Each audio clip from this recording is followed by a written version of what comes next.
Salut tout le monde, aujourd'hui j'avais envie de vous parler du couple. Comme beaucoup de personnes dans leur relation, les personnes sont des C qui attendent des autres C qui vont venir les combler, et quand le C se décolle et ne comble pas les besoins du premier C, le premier C va être très mécontent envers l'autre C, alors que la base c'est de venir combler nos propres besoins pour pouvoir ne pas être dans l'attente et donc la déception, parce que comme vous le savez, qui dit attente dit déception. Et donc quand on comble ses propres besoins ou que l'on demande à l'autre de combler nos besoins, et c'est ce sur quoi cette vidéo va être basée, je vais vous expliquer comment exprimer vos besoins de manière concrète pour que votre relation puisse fonctionner. Je vous établis la base pour pouvoir vous expliquer la suite. Pour moi, une relation, qu'elle soit amoureuse, amicale ou familiale, peu importe la relation, c'est comme une société. C'est-à-dire que quand vous êtes avec un futur boss, par exemple, et que vous êtes à un entretien d'embauche, vous n'allez pas ne pas établir votre salaire et puis rentrer chez vous et dire à votre conjoint « Oui, ce nouveau boss, il est vraiment pas bien, il essaye de me payer en dessous de ce que je vaux. » Mais si en fait, à un moment donné, vous n'avez pas osé dire que pour vous, tel salaire était le salaire juste, il ne faut pas s'étonner que la personne fasse ce qu'elle pense juste pour elle. Donc, le couple, ou en tout cas la relation, équivaut à une relation de société. C'est-à-dire que pour que ça se passe bien avec vos collègues de travail, avec votre boss, il faut absolument pouvoir établir vos besoins de façon claire. Quand je dis clair, je vais parler des nanas, et attention, bien sûr, j'en fais partie, je suis passée par là, à dire « Oui, j'en ai marre, tu me donnes pas assez d'attention. » Sauf que l'attention, de notre point de vue de nana, ça va être de l'écoute, une petite caresse, est-ce que tu as passé une bonne journée, un bouquet de fleurs, divers trucs en fonction de la personne. D'un point de vue masculin, si on est en couple avec un homme, déjà il faut bien partir du principe que l'homme et la femme ne vivent pas sur les mêmes planètes. C'est pas pour rien qu'il y a un livre qui s'appelle « Les hommes viennent de Mars, les femmes de Vénus ». Et c'est très vrai au niveau énergétique. Vénus c'est l'amour, la douceur, Mars c'est la guerre, la force.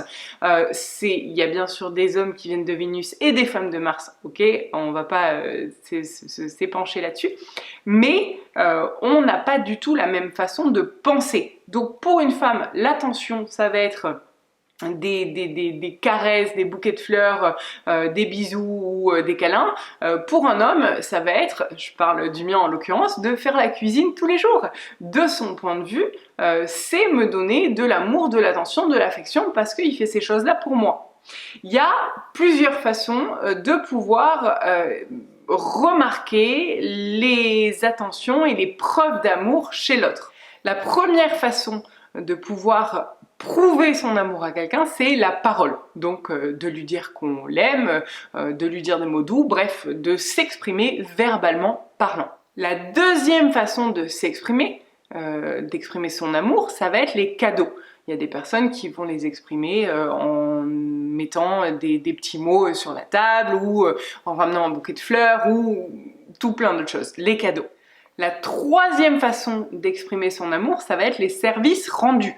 Par exemple, si je prends Mathieu, c'est vraiment sa façon d'exprimer son amour. Il va rendre service tout le temps, il est quelqu'un d'extrêmement serviable, et du coup, ça va être sa façon de prouver les choses. Maintenant, pourquoi je vous dis ça? C'est pour que vous puissiez remarquer de quelle façon votre conjoint exprime son amour. La quatrième façon de prouver son amour, ça va être le toucher, donc d'être tactile. Et la cinquième façon de prouver son amour, ça va être les moments privilégiés, c'est-à-dire de passer des moments à deux, ou à trois si grand bien vous fasse.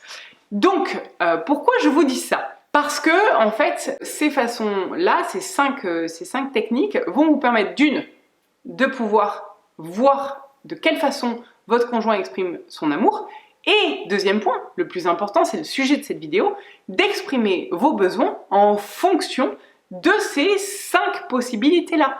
C'est-à-dire que si pour vous, vous estimez que votre conjoint a beaucoup le service rendu mais pas assez la parole et le toucher, eh ben ça va être important que vous exprimiez un besoin concret. C'est-à-dire, si on reprend l'exemple de la société, de pas dire à votre boss « Ouais, moi je veux juste être plutôt bien payé ». Mais bien payé, ça dépend de qui le voit.